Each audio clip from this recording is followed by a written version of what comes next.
Sabina, voy a cerrar una puerta. Ok. Bueno, para empezar, nos dejó buscar qué era metahemoglobinemia. Para empezar, sabemos que en la sangre existen células, entonces entre ellas se encuentran los eritrocitos, que son los que transportan la hemoglobina, que a su vez esta va a ser la encargada de transportar el oxígeno en la sangre. Pero la hemoglobina tiene dos grupos, como que está compuesta por dos grupos, un grupo globina y un grupo hemo. Pero este grupo a su vez se divide en grupos protoporfirinas y también contiene hierro, pero en estado ferroso, que en algunos, bueno, siempre aparece como F2 más o F más dos veces. Entonces, este es el hierro en estado normal, y este hierro en la hemoglobina tiene afinidad por el oxígeno. Entonces, normalmente los eritrocitos transportan 99% de hierro en estado ferroso, en el estado normal, y con afinidad en oxígeno, y solo 1% en estado férrico de hierro. Pero este estado no tiene afinidad por el oxígeno, pero solo es un 1%. Entonces, pues así, el transporte en la sangre es normal, el transporte de oxígeno en la sangre es normal, pero existe esta patología que es metahemoglobinemia, que puede ser congénita o puede ser adquirida. La congénita se da porque algunas personas, esta situación de que la hemoglobina, el hierro en estado ferroso tenga mayor proporción que en estado férrico, está controlado por unas enzimas, y las personas que tienen deficiencia de estas enzimas, entonces es cuando va a ser congénito. Pero adquirido es como lo que nos decía, en adquirido van a ver varios factores, como por ejemplo se da también la metahemoglobinemia por nitritos en la sangre. Estos nitritos se pueden adquirir las personas, por ejemplo, en las personas que viven en pueblos que aún consumen agua de pozos, que por sus concentraciones de minerales tienen nitritos, y estos pues se van a la sangre y hacen que el hierro se convierta en estado férrico. Y también dentro de unos factores están algunos anestésicos, como la benzocaína. La benzocaína, como dentro de su mecanismo de acción, lo que hace es que convierte el hierro en estado ferroso en estado férrico. Entonces hace que las concentraciones de oxígeno en la sangre bajen. Y por eso es que digamos que está contraindicado en niños menores de 2 años, y también en personas que congénitamente hayan padecido metahemoglobinemia, o también en alguna otra ocasión, porque pues sus niveles van a bajar y pueden, dentro de los síntomas que puede haber, es cianosis, la sangre va a ser más oscura, dificultad respiratoria, fatiga, falta de energía, cefalea, coma, convulsiones. Por eso es que es peligrosa esta patología. Muy bien, Raiza, súper bien explicado. Espero que los demás hayan... Si alguien tiene algo diferente a eso, lo puede decir, pero muy bien, Raiza. Entonces, en realidad, esta disminución en el aporte de oxígeno, que es lo que realmente va a pasar cuando pasa a estado férrico, es que lo que va a generar toda la sintomatología o todos los signos y síntomas, ¿no? Esta cefalea, disminución en la circulación más bien de oxígeno en la sangre, va a generar que tengamos cianosis, ¿no? Y que en boca van a encontrar todos los tejidos como morados, pero debido a que no hay una adecuada oxigenación en los mismos, ¿no? Consecuentemente va a haber retraso en la cicatrización de los tejidos. Muy bien. ¿Alguien más? ¿Algo más que hayamos dejado? Gracias, Raiza. Ok. Vamos a continuar con la clase. Y les voy a ir preguntando conforme vayamos avanzando, ¿de acuerdo?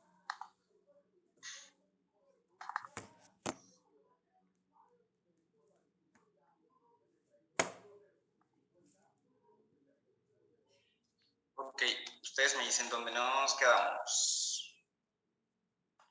¿Aquí? Sí, Doc, ahí.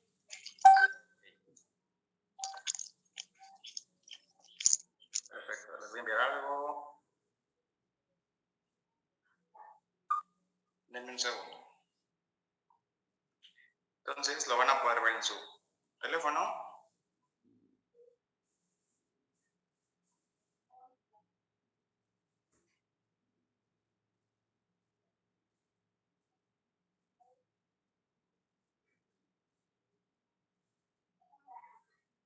Perfecto.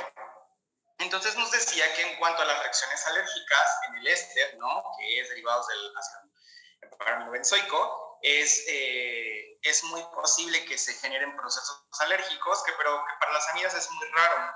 ¿Qué es lo que causa realmente esas reacciones alérgicas si ustedes lo ven? No solo Seiko, que es de las marcas comerciales más comunes en México respecto a la venta de anestésicos locales, que es el que casi todos compramos, ¿no? También existe Unisil, no he visto que haya sacado algo al respecto, que estoy seguro que sí, y Septodon, que es estos que trabajan incluso Biodentin. Si ustedes ven, dice dos características principales, y dice libre de látex y libre de metilparabeno, ¿no? Estos son los principales agentes que pueden causar alergia, ¿no?, al paciente. Recordemos que las alergias al látex cada vez son más comunes, ¿no? E incluso por eso es que se pide que incluso en los chupones de los bebés no estén elaborados con esto y que estén elaborados con una silicona, ¿no? Y el metilparabeno antes estaba comúnmente utilizado dentro de los anestésicos locales, ahorita lo vamos a ver, era un aditivo a los anestésicos locales, pero era justamente de los que producían mayores procesos alérgicos. Entonces, la mayor parte de las casas grandes y compañías de anestésicos ya te dicen desde un inicio, yo no manejo esos componentes en mis cartuchos, ¿no? Entonces, básicamente, el riesgo de alergia es mínimo o nulo, a menos que tengas algún otro componente del mismo, ¿de acuerdo? El pH también recuerdo que lo dejamos estudiar. Y bueno, los aditivos en los anestésicos locales son sustancias justamente que se agregaban que tenían algún efecto, ¿no?, sobre el anestésico o sobre el vasoconstrictor, ¿no? Y que ayudaban justamente a que fuera más estable, más duradero y muchas cosas más, ¿no? De los principales, pues la epinefrina, ¿no?, que es este vasoconstrictor que utilizamos, y el bicarbonato de sodio. Entonces, la epinefrina, pues ya sabemos perfectamente qué es lo que causa. Todos estamos en el entendido de que podemos recitar perfectamente las tres ventajas que causa tener o adicionar un vasoconstrictor a un anestésico local, ¿no?, que va a causar vasoconstricción periférica, lo cual va a disminuir el sangrado en la zona local de la herida. Vamos a tener que va a disminuir la toxicidad y va a aumentar el tiempo de acción de ese anestésico local, ¿no?, de forma resumida. Y bueno, nos dice que hay algunos pacientes en los cuales la epinefrina pues está contraindicada, no una contraindicación absoluta, pero obviamente en todo paciente con enfermedad sistémica no controlada, pues definitivamente debemos tener mucha precaución al utilizarlos, ¿no? Nos dice que en lecturas de presión sistólica mayores a 200, evidentemente la presión es 120-80, entonces está muy por arriba de los rangos normales, ¿no? Entonces, definitivamente, mucha precaución al utilizar un vasoconstrictor aquí, y de preferencia, en caso de urgencia, mejor no utilizarlo y utilizar uno sin vasoconstrictor, ¿de acuerdo? A pesar de todos los efectos adversos que tiene, siempre y cuando el paciente no se encuentre controlado, ¿no? Hipertensión, como lo dice, enfermedad cardíaca o todas estas, pero no controladas. En antecedentes de infarto al miocardio, accidentes cerebrovasculares, ¿no?, 6 meses antes, apenas de que haya sucedido el evento, angina de pecho o arritmias cardíacas, también de preferencia con mucha precaución la utilización de los mismos y de preferencia no utilizarlo. Pero hay algunas especificaciones, ¿no?, donde unas enfermedades donde nos dice, aquí sí de plano trata de no utilizarlo para nada, ¿de acuerdo? Entonces dice que pacientes con enfermedad o cardiopatías o cardíaca, ¿no?, enfermedad vascular, disfunción tiroidea, diabetes, pero que no se encuentre controlada, ¿no? Cuando estemos tomando antidepresivos tricíclicos o fármacos antipsicóticos, tampoco debe ser utilizada la epinefrina, ¿no?, porque pueden tener interacciones medicamentosas. Y en estos probablemente tendremos la necesidad de determinar cuál anestésico podemos utilizar, pero que no tenga vasoconstrictor, ¿vale? Pero son realmente enfermedades sistémicas graves en las que vamos o interacción con algún otro medicamento en los que vamos a suspender el uso. En la mayor parte se va a utilizar, ¿no? Entonces nos decía que el metabisulfito de potasio se utiliza como un conservante en los anestésicos locales que contiene epinefrina, ¿no? Para pacientes que tienen alergias a estos bisulfitos, el uso de anestésico local sin vasoconstrictor, pues está indicado, ¿no? O sea, si ya sabemos que el metabisulfito es el que ayuda a conservar el vasoconstrictor dentro del anestésico, pero que el paciente puede ser alérgico a este, entonces tendremos que utilizar otro medicamento que no contenga vasoconstrictor. El mismo medicamento, ya sea lidocaína, mepirocaína, pero sin el vasoconstrictor, ¿no? Los anestésicos locales sin vasoconstrictor pueden sufrir, obviamente, una rápida absorción sistémica, por lo tanto, va a resultar en una sobredosis, ¿no? El hecho de que lo coloque sin vasoconstrictor va a perder todos los beneficios que acabamos de mencionar anteriormente, ¿no? Lo va a hacer más tóxico, lo va a hacer menos duradero y va a generar más sangrado. Entonces, mientras que el efecto prolongado, es decir, cuando utilizamos un anestésico local, como por ejemplo bupicaína, que no es tan común para el uso dental, pero que ya está aprobada, puede ser beneficioso, pero aquí podríamos concluirlo por la articaína, ¿de acuerdo? La articaína, si lo comparamos con la bupicaína, van a ser anestésicos que tienen un efecto prolongado, es decir, si estamos haciendo un procedimiento quirúrgico, lo que queremos es que el paciente no sienta dolor rápido, ¿no? O sea, no queremos que se esté parando del sillón y ya tenga que tomar analgésicos. Queremos que ese efecto anestésico sea prolongado, por lo tanto seguramente tendremos que utilizar, ¿no?, anestésicos con vasoconstrictor que nos den esas ventajas, y seguramente es bupicaína o incluso articaína, ¿de acuerdo? Y dice, ¿no?, que cuando lo vayas a ocupar en un niño, de preferencia debes evaluar cuál es el proceso, ¿no? Es decir, si yo voy a hacer probablemente una extracción de un diente temporal, ¿no?, pero tuve que poner una anestesia regional mandibular, no voy a colocar ni bupicaína ni articaína. ¿Por qué? Porque el tiempo va a ser demasiado prolongado. No estoy hablando de una cirugía de tercer molar, ¿no? Entonces, si a ese niño le va a dar 3 horas la anestesia y ese niño va a tener hambre y va a querer comer o va a estar jugando con el labio, el riesgo de autolesión, de morderse, es muy grande. Entonces, debemos escoger el anestésico adecuado para el tratamiento que vayamos a realizar, ¿vale? Ahorita les voy a explicar un poquito más de esto. Entonces, vamos a hablar mucho sobre articaína porque es uno de los medicamentos a los cuales le tenemos mucho miedo para la utilización, porque no tenemos concretamente qué es lo que sucede, o de repente no nos enseñan concretamente a utilizarlo. En especial porque cuando estamos en licenciatura, pues que creen que la clínica no maneja articaína, ¿no? Lo único que te da la clínica es lidocaína. ¿Y por qué no te da articaína? Seguramente porque es 4 veces más cara que la lidocaína, ¿de acuerdo? Pero no quiere, pero de repente nos manejan como, es que solo es para procedimientos largos, o solo es para cuando no le agarró la anestesia a un paciente, entonces pone articaína. O tienes que tener mucho cuidado porque el paciente se puede intoxicar con articaína o le puede pasar algo malo con articaína. A ver, no es así, ¿de acuerdo? Tenemos que aprender a entender este mecanismo de acción de la articaína y entender que en realidad es uno de los mejores anestésicos que existen y que básicamente va a sustituir a la lidocaína, ¿de acuerdo? Entonces, ¿la articaína tiene un mayor riesgo de causar parestesia? Sí, es su mayor defecto, ¿de acuerdo? Pero en realidad recordemos que parte de causar esta parestesia está relacionada más con el trauma al nervio dental que propiamente el anestésico local, ¿de acuerdo? Es decir, una mala inyección que roce el nervio o toque el nervio. Ajá. La otra, se ha informado aumento de 20 veces más, ¿no?, parestesias en comparación con otros anestésicos que se han utilizado para anestesia local y en especial troncular, ¿no? Y tanto la cartarticaína como la prilocaína vienen en formulaciones al 4%, son esencialmente 2 veces más tóxicas que la lidocaína, ¿no?, al 2%, que es 1.3 veces más tóxico que la mepivacaína al 3%. Ok, pongamos en contexto esto. La lidocaína regularmente va a venir al 2%, ¿de acuerdo? Tú no encuentras lidocaína al 4%, vas a encontrar lidocaína con epinefrina al 2%, ¿de acuerdo? Y eso significa que, ¿quién me explica qué significan los porcentajes? ¿Que contiene qué? Que contiene el fármaco, doctor, y el resto es incipiente, bueno, el vehículo. ¿A qué se refiere al 2%, al 3%, al 4%? La cantidad del fármaco que contiene como tal el cartucho. Ajá. Oigan, la mitad de sus compañeros no tienen la cámara, no entiendo por qué. No sé si está el jefe de grupo, podría sacar de Mendoza, voy a tomar la captura de la pantalla, para adelante, porque no están conectados la mitad de todas las personas.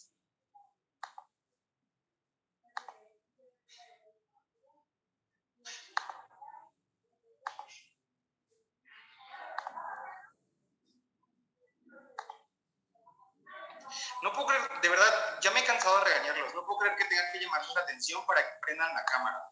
Es su obligación. Yo sé que están hartos de las clases, yo también lo estoy, pero de verdad hago un esfuerzo en intentar explicarles esta clase. Si no les interesa como todas las demás clases, no se preocupen. De verdad a mí tampoco me interesa entonces. Y me puedo quedar solo con las personas que prenden la cámara.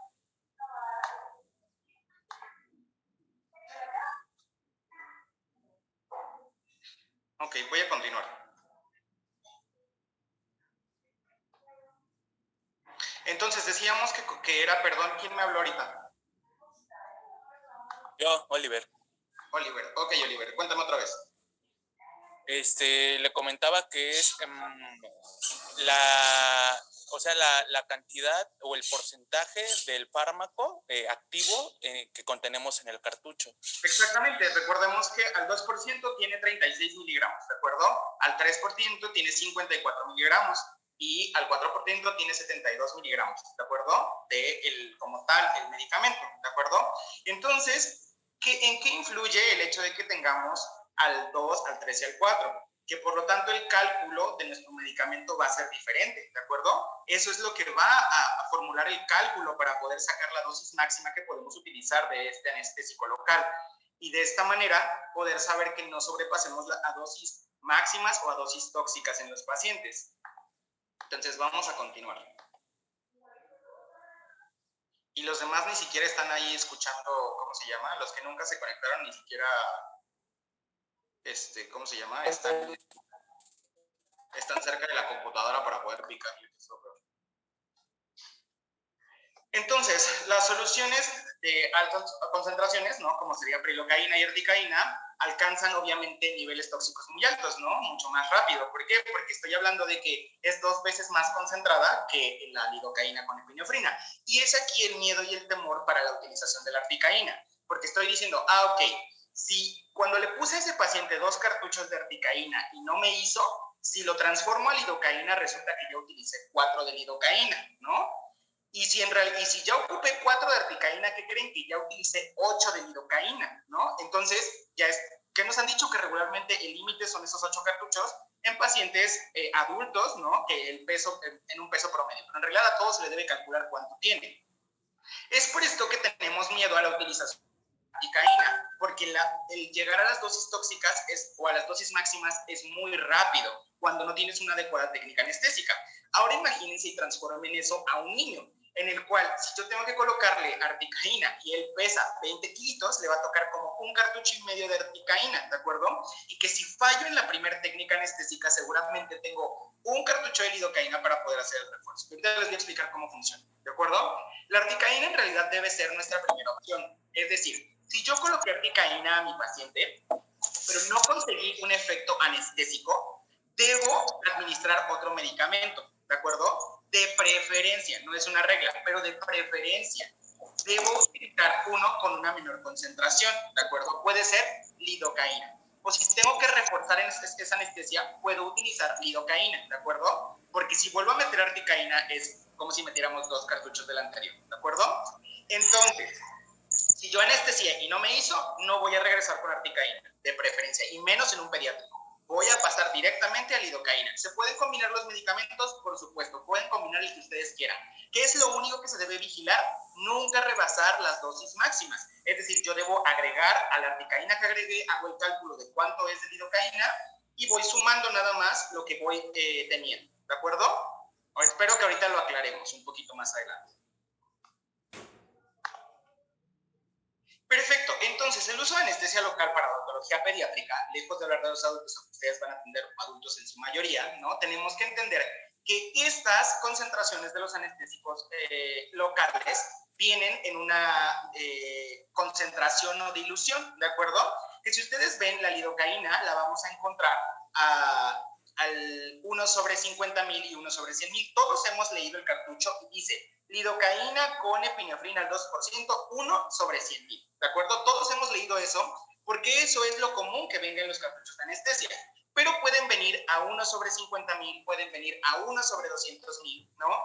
¿Y qué es lo que nos está indicando? Es la dilución del vasoconstrictor. Para cuando lo lean y alguien les pregunte, oye, ¿a qué se refiere el 1 sobre 100,000? Ok, se refiere a la concentración que tiene el vasoconstrictor dentro del anestésico local.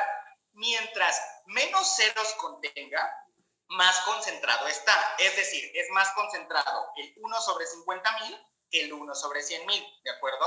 Mientras más diluido esté, entonces, o mientras más ceros, menos concentración tiene. Por lo tanto, el 1 sobre 200,000 tiene menos, ¿de acuerdo? Que el 1 sobre 100,000, que es el común que utilizamos.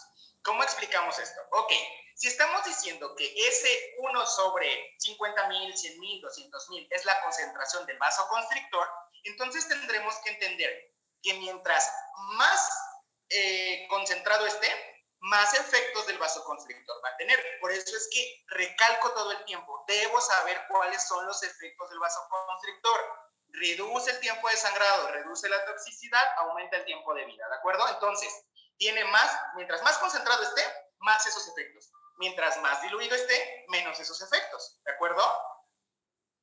Entonces, si no tiene vasoconstrictor, no tiene ningún efecto, ¿sale? Así es como se explica. Entonces, ¿cómo voy a elegir la concentración de mi anestésico local? Regularmente voy a elegir 1 sobre 100,000, ¿de acuerdo? Pero si yo de repente tengo un procedimiento en el que sí requiero, pues el efecto a lo mejor de la articaína, pero necesito que esté un poco menos duradera a lo mejor, ¿no? Porque no quiero que dure tanto, porque se va a morder, ¿no? O porque sí, en especial en pediátricos, ok, puedo reducir, o porque necesito a lo mejor en una mujer embarazada utilizar y que no dure tanto esa concentración y esa eliminación del fármaco, ok, entonces agarro una concentración de articaína, pero quizás al 4%, ¿de acuerdo? Perdón, mujer embarazada no aplica la articaína. No, pero algún otro paciente puede utilizarlo de esta manera, ¿de acuerdo? Yo debo decidir cuándo utilizar una dosis de vasoconstrictor en un paciente o no, ¿de acuerdo? Muy bien, la duración en minutos de este mismo, tenemos que el lidocaína va de 90 a 200 minutos, articaína va de 60 a 230 minutos y mepivacaína de 120 a 240 minutos. ¿Cuál es el que está durando más en los tejidos blandos? Regularmente es la mepivacaína, ¿de acuerdo? Entonces, ahorita vamos a aclarar algunas cuestiones respecto a esto también. ¿Cómo es la dosis? Recordemos que ahorita les voy a aclarar una parte de la dosis, porque ustedes aquí, recuerden esta parte, dice para odontología pediátrica, ¿de acuerdo? Cuando ustedes ven la dosis, la nueva dosis en cuanto a Malamed, actualmente de la nueva versión, nos dice que es de 7, ¿de acuerdo? No estamos hablando de 4.4, estamos hablando de 7, ¿no? Entonces, ¿por qué nos maneja 4.4, no? Y si ustedes van a ver a esta parte del cartucho, van a encontrar que este cartucho de aquí, de los libros de Malamed, dice que es 1.7, cuando los cartuchos en general tienen 1.8. Si, que eso lo vamos a traducir a 36 y no a 34 miligramos, ¿de acuerdo? Entonces, vamos a pasar. Ustedes van a ver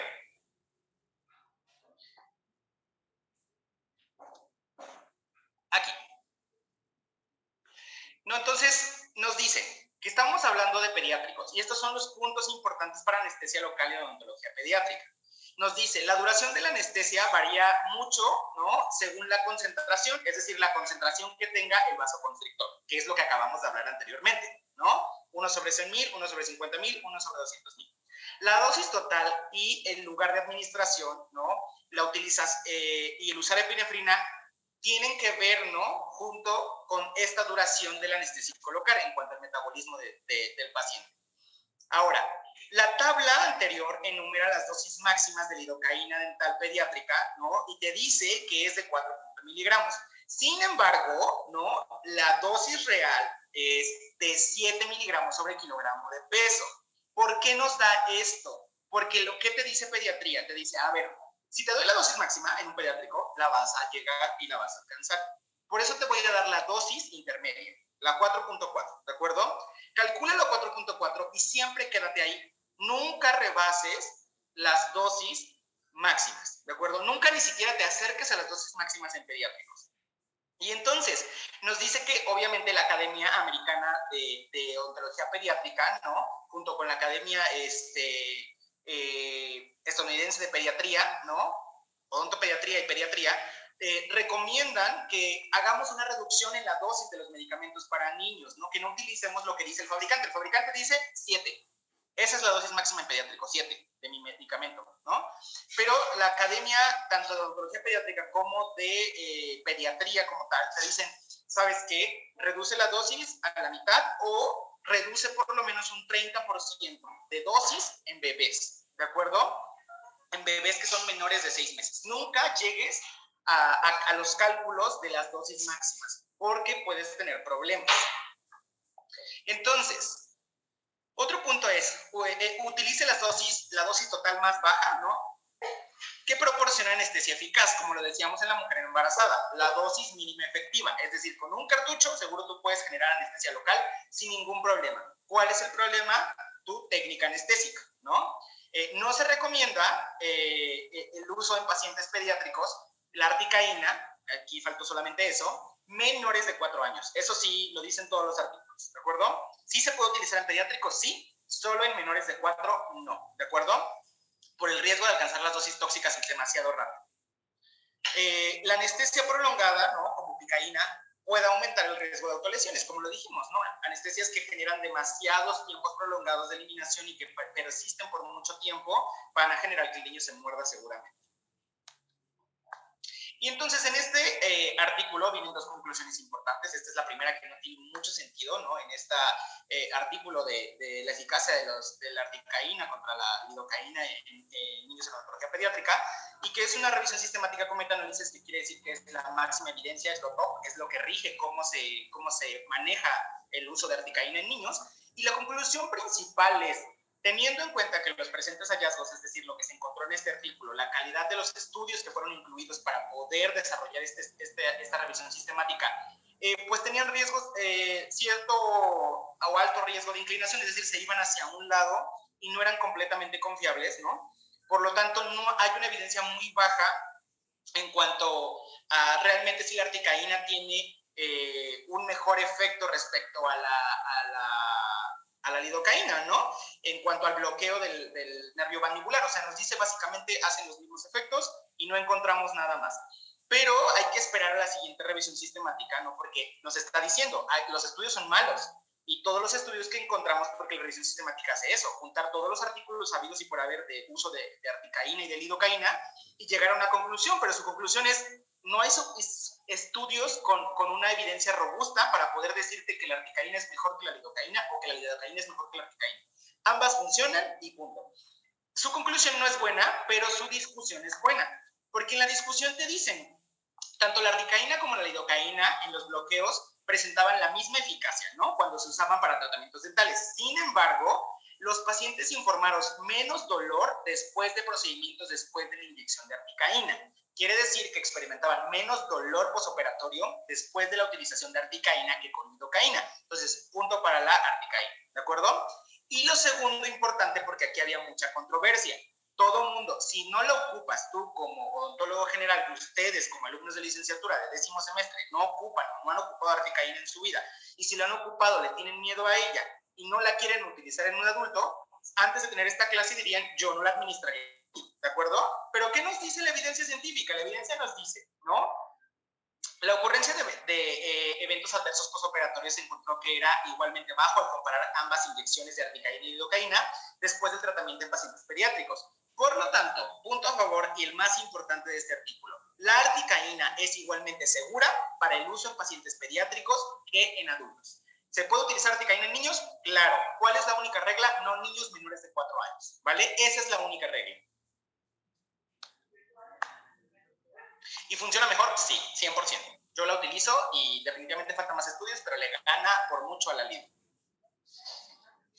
Entonces, en otros estudios, ¿no? De diferentes anestésicos que se compararon la eficacia, ¿no? En el bloqueo del nervio alveolar inferior en los pacientes que tenían pulpitis irreversible, encontramos a favor de la articaína que los resultados del estudio muestran una alta calidad de evidencia de la articaína puede aumentar las tasas de éxito del bloqueo del nervio mandibular en pacientes que tienen pulpitis irreversible, y que la lidocaína fue el anestésico menos eficaz en estos casos. Ok, y es lo mismo que de las mismas reducciones que encontramos en los pediátricos. Es exactamente igual. Mi niño tiene dolor, doctor, y le quiero anestesiar, ambos lados tienen dolor, si lo comparamos así, tienen pulpitis irreversible. Si yo de este lado anestesio con lidocaína, tengo más probabilidades de que cuando yo haga el acceso, porque ese diente todavía está vital, solo tiene una pulpitis irreversible, está inflamado completamente, duela cuando comunique y duele cuando pues, despulpe y tenga que meter una anestesia intrapulpar. Pero, del otro lado, que tenía lo mismo, coloco articaína, hay menos posibilidades de que ese paciente experimente dolor. Esto para niños y para adultos. Entonces, que les quede claro, mi paciente viene con dolor de pulpitis irreversible, es preferible colocar articaína antes que lidocaína, ¿de acuerdo? Ya que se encontró que es el menos eficaz en este aspecto. Ok, entonces para poner en contexto, porque ya hablamos de la articaína bonito, hay que saber, o sea, por qué no se utiliza en México y cómo es que es utilizada en otros lugares, ¿no? Entonces la articaína es desarrollada para su uso en odontología desde 1973, se introdujo en el mercado en 1977 en Alemania y para 2012 el 97% de los anestésicos locales usados en Alemania eran a base de articaína. O sea, imagínense, la lidocaína solamente ocupaba el 3%, 2012 es cuando yo salí de la carrera, o sea, ya tiene un chorro de años que en otros lugares la articaína es el estándar de oro, pero nosotros le tenemos miedo a la articaína, ¿por qué? Porque no nos los enseñan en la licenciatura, esa es la única realidad, no nos enseñan que es un medicamento seguro que puede ser utilizado, ¿no? Espero que a ustedes sí, y yo me esté equivocando. Entonces, tenemos, ¿no?, que en Estados Unidos se introduce al mercado en el año 2000, para el 2012, que era ese mismo año en el que Alemania ya lo ocupaba básicamente al 97%, el 39% de los anestésicos utilizados eran a base de articaína y todavía tenía una mayor demanda, ¿no?, del 49% la lidocaína aproximadamente. Entonces, tenemos que el 70% de los dentistas utilizaban ya articaína para, díganme qué país.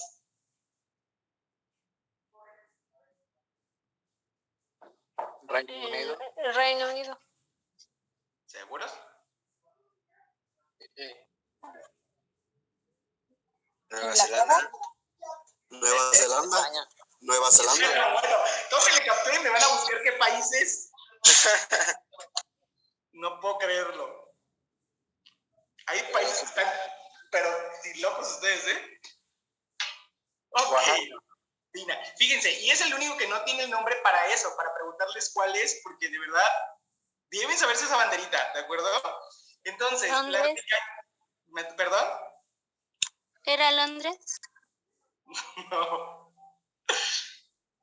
Es Gran Inglaterra. me parece. Es Nueva Zelanda. Es Australia, ¿no? Exactamente, es Australia. ¿Quién fue? Yo. Diana. Muy bien. Entonces, fíjense, para Dinamarca nos dice que la articaína fue introducida en 2001 y para el 2005 ocupaba el 35% del mercado de los anestésicos locales, ¿de acuerdo? Es decir, en todos lados ya estaba siendo utilizada. Desafortunadamente para México no es así. ¿Por qué? Porque desde mi formación, yo les puedo hablar desde mi experiencia, nunca me enseñaron a utilizar articaína. Y ni siquiera me enseñaron a utilizarla en el hospital donde yo estudié, ¿de acuerdo? Y es un hospital de primer nivel. Pero no, nosotros teníamos pacientes con enfermedades sistémicas tan graves que el medicamento seguro era lidocaína y entiendo por qué no me lo enseñaron, porque ahí te veíamos niños con cáncer, con VIH, con alteraciones nefrológicas, con todo la vida y por haber, que sí, estaban con múltiples medicamentos y era muy difícil utilizar medicamentos que pudieran generar una interacción o pudieran poner en riesgo su vida.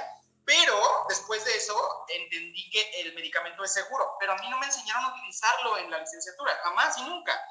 Y yo les pregunto a ustedes, ¿les enseñaron a usar articaína? ¿Les enseñaron que era segura la articaína? ¿Les dijeron que su complicación más grave está asociada solamente a la parestesia, pero de ahí en fuera es un medicamento que tiene muchos beneficios para muchas cosas? Bueno, Que yo recuerdo, tomé no. un Pues, no congreso del fondo, Doc. y sí me hablaron bien de la articaína, incluso recomendaban su uso en pacientes hipertensos porque tiene interacción, o mejor dicho, no tiene tantos problemas con el músculo liso, que en este caso los pacientes que tienen problemas de hipertensión es más amigable con ellos. Por eso el beneficio de uso de articaína con ese tipo de pacientes. Bueno, pues eso fue lo que aprendí en ese congreso. Ok, pero fue en un congreso, hablamos de sus maestros de licenciatura.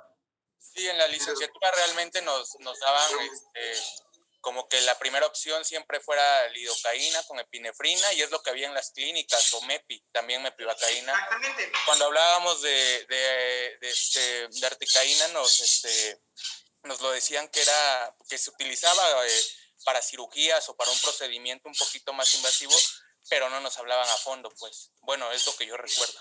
De acuerdo, entonces, fíjense, su primera opción regularmente para pediátricos, o en mi caso, la primera opción en pediátricos mayores de 4 años siempre va a ser articaína, ¿de acuerdo?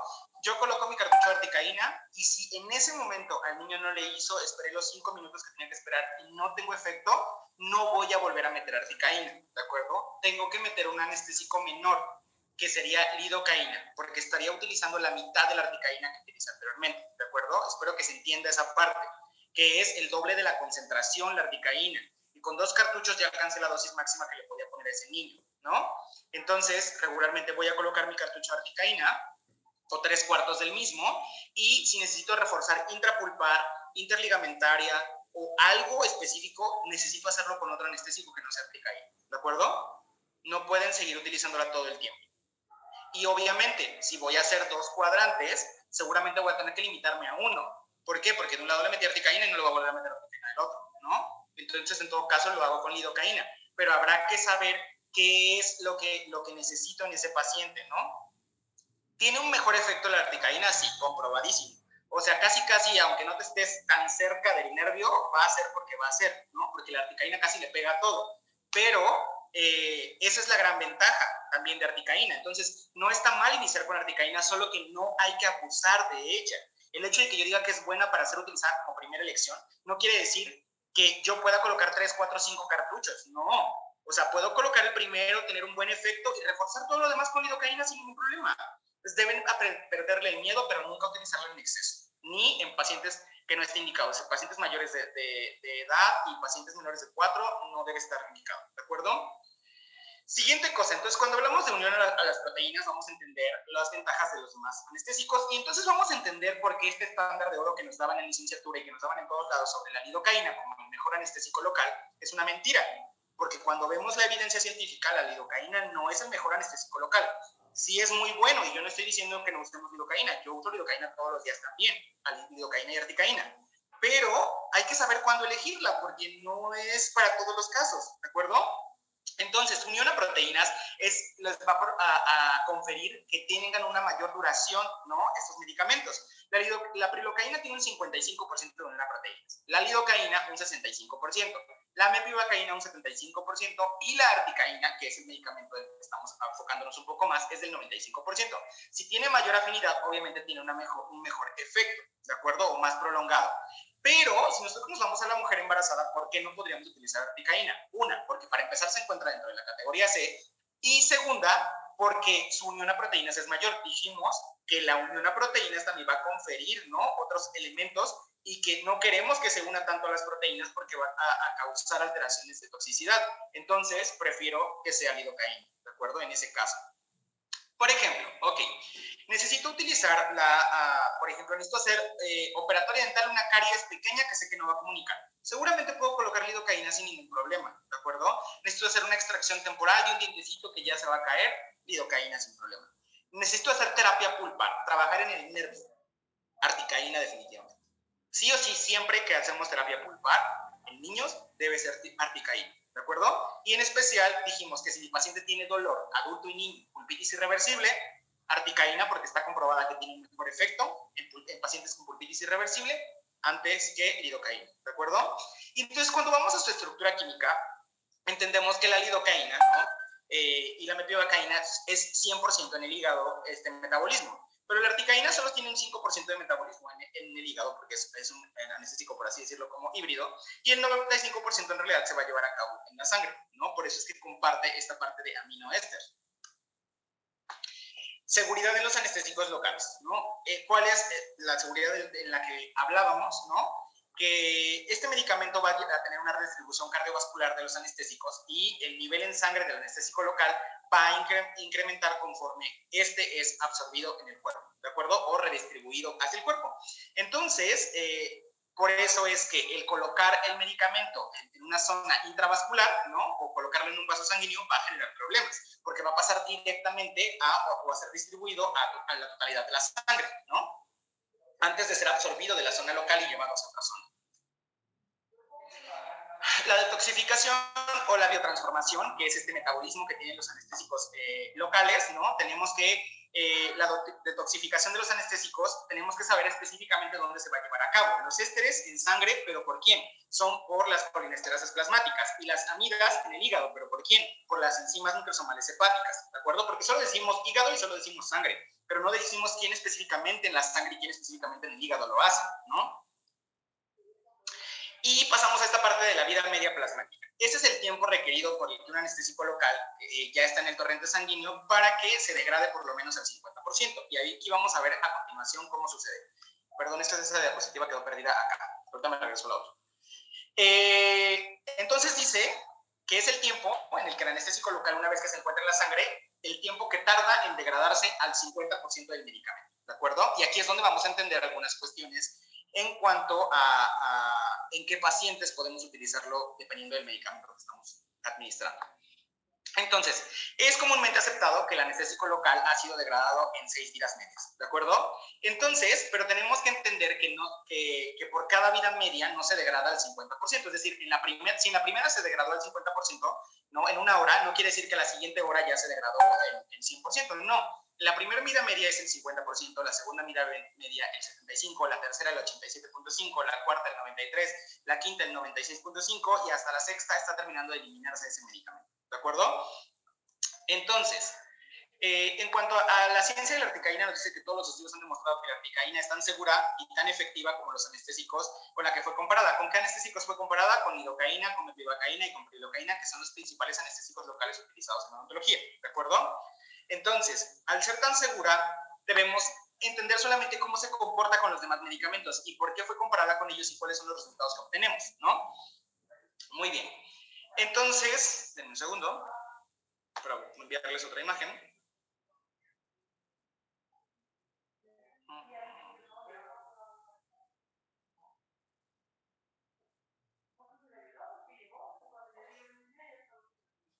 Ok.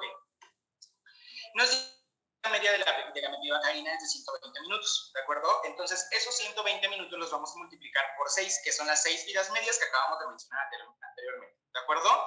Y nos va a dar que entonces este medicamento se va a eliminar del organismo en 720 minutos en total, ¿de acuerdo? Ok, si eso lo transformamos, ¿no? Lo dividimos entre 60, para sacar las horas tenemos que van a ser 12 horas las que va a tardar ese medicamento en degradarse. Entonces estamos hablando de que la mepivacaína tarda en desaparecer después de ser administrada en el organismo 12 horas, ¿de acuerdo? Y que comparada con la articaína, la articaína se degrada 4.4 veces más rápido que la mepivacaína, ¿sale? Ok, la lidocaína. En la lidocaína tenemos que la vida media de la lidocaína es de 90 minutos. Es menor a la de la mepivacaína, ¿de acuerdo? Que si multiplicamos esos 90 minutos por las 6 vidas medias nos va a dar 540 minutos y que si lo dividimos entre 60 nos va a dar que tarda 9 horas la lidocaína en desaparecer del organismo, ¿sale? Entonces tenemos, después de que nos anestesian, traemos mucho tiempo ese medicamento dentro del organismo y que en comparación con la articaína, la lidocaína la articaína se degrada 3.3 veces más rápido que la lidocaína, ¿de acuerdo? Espero que se lo estén anotando por si vienen en su examen.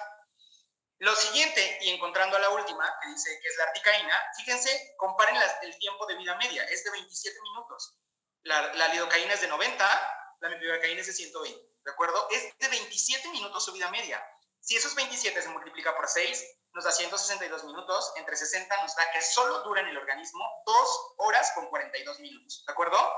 Entonces, ¿en quién podría utilizarse ese medicamento? ¿Para qué podría ser benéfico? Para muchas circunstancias, en especial cuando hablamos de embarazo, para las mujeres que se encuentran ya no embarazadas en lactancia materna. ¿Por qué? Porque ese bebé, recordemos que todos los medicamentos se van a excretar a partir de la leche materna, ¿no? Si estoy diciendo que voy a usar lidocaína, 9 horas, ese bebé come a demanda y come por lo menos cada hora o cada 2 horas.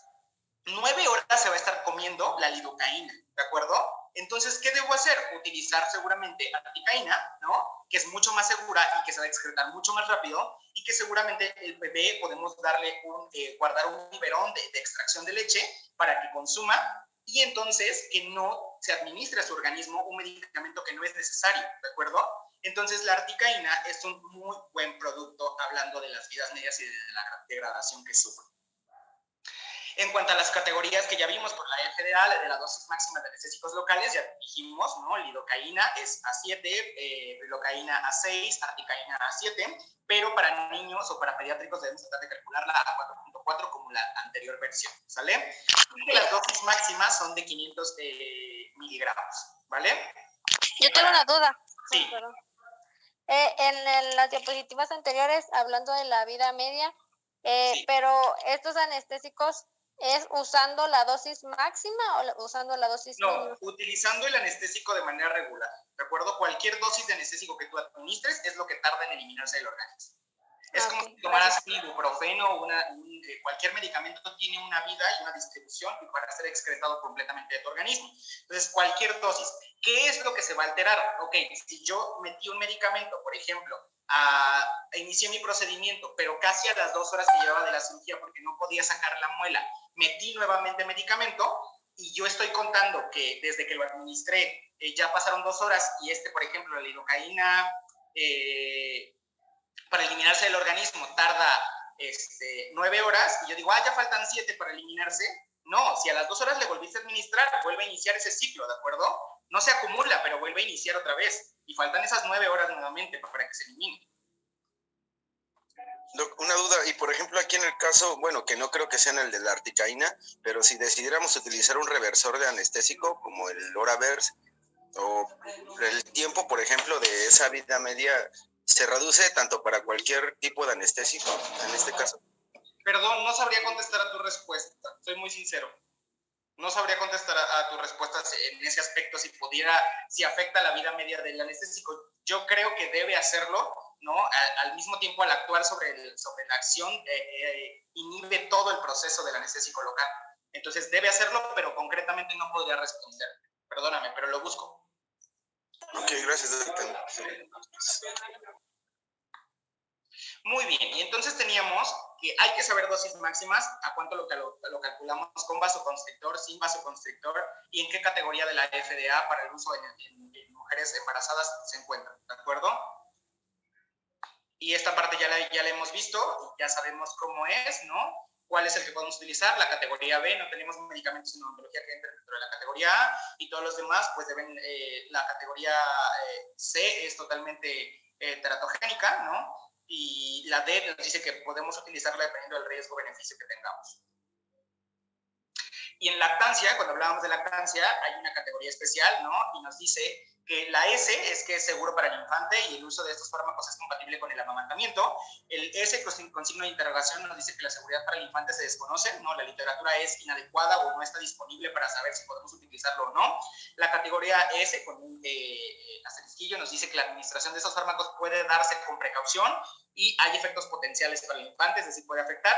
Y la categoría NS no es seguro para el infante, el uso de los fármacos está contraindicado o bien se requiere detener el amamantamiento para poder administrarlo en el paciente. ¿Qué medicamentos entonces entran dentro de la categoría S? La mepivacaína, entonces es seguro, la podemos utilizar sin ningún problema, y la articaína y la lidocaína, perdón, la mepivacaína no sabemos concretamente a qué es, pero lidocaína y articaína es completamente segura, tienen 2 opciones para utilizar en mujeres que están lactando, ¿de acuerdo? Pero si yo tuviera que escoger entre las dos y me voy a recordar las vidas medias de cada uno, definitivamente utilizaría articaína, ¿de acuerdo? Porque dura menos que la lidocaína, ¿va? O sea, que son seguras quiere decir que probablemente el fármaco no tiene muchos efectos adversos en el bebé, ¿de acuerdo? No quiere decir que completamente no los tenga, ¿no? Entonces, pero si no tengo otro anestésico en la mano o la mamá cursa con alguna otra enfermedad o algo y no puedo colocar articaína, bueno, lidocaína será quizás el mejor anestésico en ese momento, ¿sale? Por eso les digo, o sea, no pueden casarse con una sola respuesta.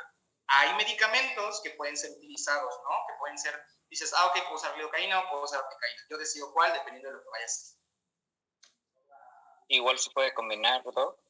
También se pueden combinar, tú no tienes ningún problema en combinar, siempre y cuando nunca rebases las dosis máximas, ¿de acuerdo? Ok. Todos los anestésicos locales, sí. Y regresando a esta ciencia de la articaína, nos dice que en 1999 3 ensayos clínicos al azar doble ciego, ¿no? De grupos paralelos y controles activos multicéntricos, evaluaron justamente a esta, ¿no? Y la seguridad y la eficacia que tenía la articaína ay, perdón por el error de ortografía, para la aprobación por parte de la FDA, ¿no? Que era la que regula los medicamentos, nos dice que sí podemos utilizarla, que es seguro utilizarla, pero que la edad de los pacientes debe ser entre los 4 a los 79 años. Mayores y menores a esto no debe ser utilizado. Y bueno, la eficacia de la articaína, ¿no? Al ser un nuevo anestésico local que tiene una base amida, pero que comparte también una parte éster, las conclusiones son que la articaína 4% con epinefrina es seguro y eficaz como anestésico local para el uso odontológico. En esta investigación, que consta de los ensayos clínicos de los que yo les decía, ¿no? Encontramos que la articaína fue tolerada en 882 sujetos y que proporciona clínicamente el alivio efectivo para el dolor durante la mayoría de los procedimientos dentales. Entonces, ¿se puede utilizar articaína en niños y adultos? Sí, se puede utilizar, siempre no rebasando las dosis máximas, ¿de acuerdo? La articaína al 4% con epinefrina, el tiempo de inicio del anestésico y la duración de la misma son apropiados para el uso clínico, ¿no? Son comparables con los ya observados a los anestésicos de otros tipos y se puede utilizar de manera efectiva en niños y adultos y es adecuado, bien tolerado, sin problema. Además que la articaína es el único anestésico local que fue elaborado para su uso exclusivo odontológico. Grábenselo bien. La lidocaína se ocupa en muchas cosas del cuerpo. O sea, te van a colocar lidocaína para otras cosas. La articaína fue elaborada exclusivamente para su uso dental. Entonces, conclusiones en general que tenemos que aprender. No sobrepasar las dosis máximas, utilizar la dosis mínima efectiva que genera anestesia local, ¿de acuerdo? Esperar el tiempo de latencia previo a intervenir quirúrgicamente, es decir, siempre que hagamos un procedimiento, por favor, no administren la anestesia e inmediatamente trabajen. Esperen de 3 a 5 minutos para iniciar el trabajo, ¿de acuerdo? Preguntar por alergias, indicar sobre de procedimientos dentales previos que hayan tenido experiencias que causaron alguna reacción, desinfectar generosamente la zona donde van a infiltrar y aspirar la jeringa siempre antes de presionar el émbolo y presionar suavemente, ¿de acuerdo? Evitar, esto es muy importante en pediatría, evitar hacer comentarios inapropiados que asusten al paciente y mantener siempre un contacto verbal con él, ¿de acuerdo? Es decir, siempre cuando estoy anestesiando en pediátricos, estoy hablando todo el tiempo continuamente, no me puedo callar. Todo el tiempo debo hablar, todo el tiempo que estoy anestesiando, ¿sale? En pediátrico. En adulto no es así, pero de preferencia para que no se sienta ese momento incómodo, debes seguir platicando, debes ir describiendo las sensaciones y es por eso que ustedes experimentan la anestesia, para que puedan describir al paciente qué es lo que siente, ¿sale? Pues muchas gracias, eso es todo por mi parte. Y bueno, yo siempre les he dicho y siempre les digo a mis alumnos que el segundo mejor manejo de conducta en odontopediatría siempre es y será una adecuada anestesia local. ¿De acuerdo? Yo puedo ser el mejor con manejo de conducta, pero si a mi niño le está doliendo el tratamiento, él se va a portar mal. ¿De acuerdo? Pero si a mi niño no le molesta nada, seguramente se va a dormir y va a estar tranquilo todo el tratamiento y solo se irá reforzando la conducta, ¿vale? Entonces, grábense eso, no solamente para pediatría, para adultos también. Tu mejor recomendación siempre será la anestesia local. Y pues muchas gracias. Síganme en mis redes sociales. Estoy iniciando este nuevo proyecto de tener la página. Poco a poco voy a empezar a subir un poco de contenido, donde va a haber como muchas cosas de odontopediatría, casos clínicos, y ahí nada más voy un poco lento por todo el trabajo, pero espero que me sigan y después puedan compartir el contenido. Muchas gracias y cuídense mucho. Vamos a estar pendientes porque les voy a hacer una evaluación, pero se las voy a hacer un poquito más tarde. Me avisan, creo que terminan como 4:30, entonces más o menos como esa hora se las voy a aplicar entre 4:30 y 5, ¿sale? ¿Hoy? Sí, hoy. ¿Va que va? Gracias, doctor. Gracias. Para las siguientes clases que vamos a ver. Todas las dudas que tengan, por favor, júntenlas. Todavía les voy a juntar unos videos. Tengo solo ahorita 2, pero voy a intentar conseguir otro más de la consulta. Cuando anestesia